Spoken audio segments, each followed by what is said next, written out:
So we're going to have... Some pluses on the right. Staying his port 4. What the time? That's not right. Alright, so plus on the right. HeftyPeck on the left.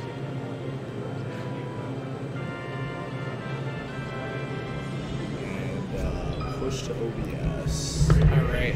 So they struck the battlefield. Looks like no hand warmers going right into it. And I don't think anyone There's that that laser camping that we promised you. Some thrilling laser camping. Power shield is an okay thing to try to do, but if Falcos are savvy, they can time or change the timing of the lasers so that it's a lot harder to do that. So unless you're really confident on those power shields, that's not a strategy that you're going to be able to rely on. And there's going to be a lot of interesting variables, like we were mentioning with lasers. You know, you have the power shield timings, the different laser mix-ups that can happen as a result of that. Yeah, and what you do when you come in close. Like, if you're a Falco and you're lasering at them, what do? Do you run in for a grab on their shield? Do you shine them? Do you try and come in with a down air? Neutral air is an option. So there's lots of different stuff you do. Ooh, that was not the direction he was hoping to be facing in when he did that down air. And yeah, that's just like how quick you can get a bunch of damage on you if you're Falco. Oh. Yeah. But as you can see, like, whenever they're not interacting in like a punish situation, HeftyPeck going right to the top platform, he's just like, yeah, I don't really need to approach. Peach cannot assault that top platform if her tournament life depended on it versus Falco, because anything she does is just going to get stuffed with a down air. Ooh, okay, good shine. I thought it was going to get down smash there. Up tilt. Yeah. All right, nice positioning. And Rodney back home to the top platform. The bird comes home to its nest. But some tech chases. Getting Falco off stage here. Not going to be able to convert on it. I think he should have covered high, but yeah, that was safe to cover. High, yeah, if you cover high, you know Falco's just coming down there with a down air and going low. Yeah. Rod HeftyPeck has plenty of practice in this matchup. Before Homestar moved back to California, that was his premier Peach practice. And he has significant set wins against +2 as well. So he's no stranger to this matchup. Plus is pretty used to Rodney's playstyle. And, you know, that he's just going to laser him, run away, go to the top platform, try and do like a safe 2, maybe 3 hit combo and then run away. Yeah. And that's going to be probably the game plan Rodney's going to stick to. Yeah, and then eventually we get to the point where you can hit with a neutral air. You can start thinking about doing some combinations to get him with a down air into something. Shine off the top is an option if they try and get, or if you can get him on the top platform. So we're still probably not quite at that KO percentage that Rod's looking for, but we're getting there closer every hit of the B button. So yeah. And the other thing is, like, when he's going in for these really close lasers, the first thing that I'm noticing that I want to see them adapt to is either Dalton or Plus power shields it, or he goes for a shield, and then when he gets hit, he down smashes instead. And that's really dependent on the spacing of the Falco. So we're going to have to see how they kind of adapt to that and see what situations HeftyPeck is going to catch him doing that in. That jump was very bad. He could have got punished a lot harder for that by getting hit by that turn up than he did. And the other thing is time on this matchup. It's a laser. HeftyPeck will absolutely go to time if he wants. He's done that many a time. There was a set against Plus's Ice Climbers that we had where they went to the last 5 seconds. Yeah, I mean, you got time as a resource just like stocks, you know, you use it just the same way. And but it doesn't look like we're going to have a problem here. We're at 4 minutes, halfway into the game, and it looks like we got 100% on this Peach. So unless Peach starts being a lot more defensive, we should be able to close this one out in perfect style. Comes down to the laser. The lasers are very important, and like that's the tool you have. You got to use the tools you have. He went from about 90-97% to 113 from stray lasers and then 1 hit. And you know, now if Falco gets, you know, shine back air, stray back air, that laser looks like it went right through him.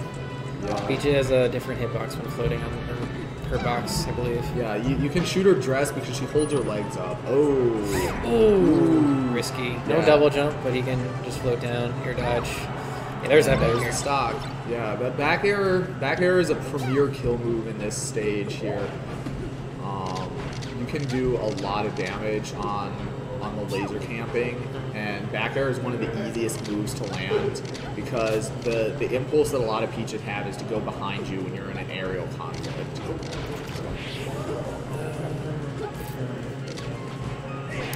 Okay. Look how aggressive he's being. He could have went back to the top platform instead of getting that grab there. Forward smash. He closes hard. I think Peach lost her jump there. Yep, Good. There it is. And so HPR coming up one game. About a 5-minute first game. To be expected, you know. Again, Rodney, HeftyPeck enjoys to play very, very safe in this matchup. And as expected. Plus, going to go for the chain grab stage. Those chain grabs are super brutal, and they are not difficult to execute. So expect some more. Expect some more careful approaches from HPR in this one. Yeah, nice tech. Nice tech. Forward air. Still off the stage. Ooh.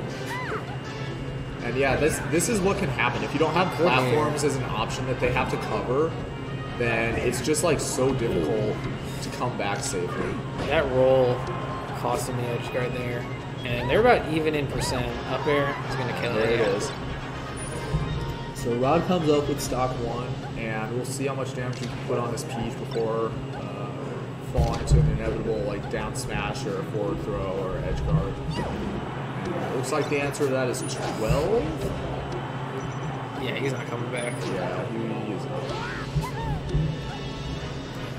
So, I mean, there's really nowhere for Falco to run on the stage, but at the same time, there's nowhere for Peach to run either. And yeah. Falco's one of those characters that can approach in the air. And that laser camping is still on the table, so he can definitely get up to KO percentage just by dancing around. This spacing right now too is crazy. It is. Like, it's just so hard for Peach to come close. Wow. She needs to be like floating above these lasers. And the other thing is, you're seeing HeftyPeck really mix up his move choice. Like he threw that forward tilt, that actually shield poke. Now he down angled forward tilted. Yeah. There's a lot going on here. Like you were seeing some forward airs in the first game, and actually I think in his first combo in the first stock in this one. But you're seeing the adaptation already. He doesn't want to have to, win on the stage, go back. I mean, he wants to win. But he probably doesn't want to go back here. Inevitably, he will. I don't know, if Plus wins on here, I'm not sure what his next counter pick would be. Because you'd have Dreamland Fountain on the table. I don't think that Plus would want to go to Yoshi's. Wow, forward air off the side. Yeah, forward air a lot nicer choice than neutral air. Because it hits them up a little bit also, and it hits the angle that he had was just perfect to KO from that position. So heads up play. The bomb soldier not working out very well. He could have just held ledge, but he still gets it. Yeah. But that was... And I'm not sure what's going on here. But both players, neither one of them wants to win this game here. They're a lot of stocks going in some very risky situations. I'm not quite sure what to call that one. Wow. All right. They both just kind of waited there. That was a little interesting. Gets the back air though to a double laser, and now he's got him in the corner again. I mean, FD can't escape to a platform. Can really just stand there. Time to get some combos with this Peach here.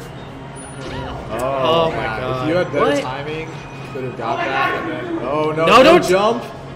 Oh my god! Oh, there it is. There it is. And he was actually just actionable right as he died off the side. Yeah, if he was a Taz, he could have got that. Okay. So that's a 2-0 right now. FD rerun. Yep. Going right back to FD because we gotta recover the avatar to restore our honor here. I think there was a Phantom in there too. Yeah, that's the 20YY. You got the intentional phantom hits to make the combos go longer. Wow. Peach's down air actually connected with his back air. Speaking of down airs connecting here, that was the first stock here for Rock.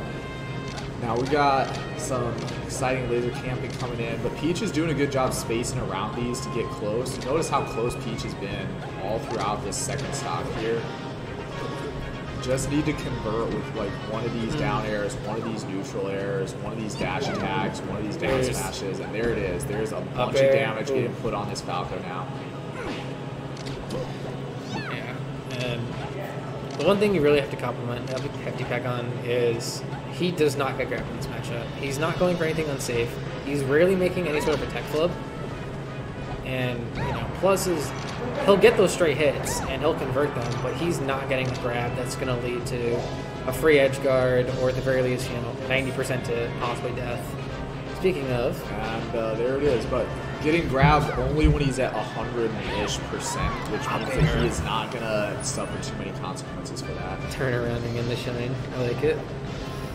So he's able to get that stock 2. Now let's see how much damage he can put on stock 3. The power shield. Now this is if you're HPR, you want to be doing the maximum camping here because like you know that any hit is probably going to end up losing you a stock. So you need to go as long as possible without getting hit.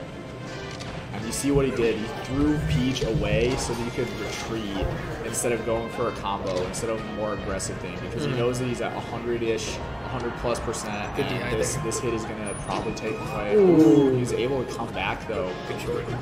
Good awareness in that situation, too. Yeah. So 63% extra credit and an extra stock lead. Yeah. HeftyPeck is definitely very happy with I would this. say that he down air, that's it. So just like that, plus on the tournament stock right now. It's hard to say because HeftyPeck is doing an immaculate job with the spacing. He's making it very hard to come in, and then when he has a lead or stage control, he'll just shoot the gun. That's all he needs to do. Yeah, he doesn't need to do anything risky. You got to fold in the money. Like that's the game plan right now. You know you can win if this game goes to close to time. So wow. No reason to go fancy and get down smash. Just you could really see the difference here. Like a lot of the choices that HeftyPeck is doing, like when we were talking about that the forward throw that he was doing, I think a lot of Falcos would have gone for up throw or even a down throw there, and that's just because he knows as long as he'll have stage control, he's fine. Whether he has a lead or not, as long as he holds the stage, as long as he's not like close to the edge, getting thrown off the stage in a vulnerable position, he can get his Peach up to whatever amount of percentage it takes before he gets a clean, good look at a KO attack. Ooh, turn up. Yeah, that turn up hit him in a very unfortunate angle, put him in a vulnerable position, got him off stage, losing in the stock. So now we've got this invincibility frame. Let's see what we can do with it. You can tell he really wanted to get that bomb soldier there, but Peach did a good job evading. And at Peach's percent, a strong nair is going to kill, a back air is going to kill, but forward smash is going to kill. Grab is basically the only thing that's not like guaranteed to kill at this point. He's going to need some sort of a setup, but Plus still has that possibility to get a combo or even a camp. Yeah, and that's the thing. Like, when you're Falco versus Peach, you could get knocked off the stage so easily. You could go for an edge guard and get counter attacked so easily, but or tilt kill. Being patient, paying off for Rob here. That was a 3-0. All right, so we have our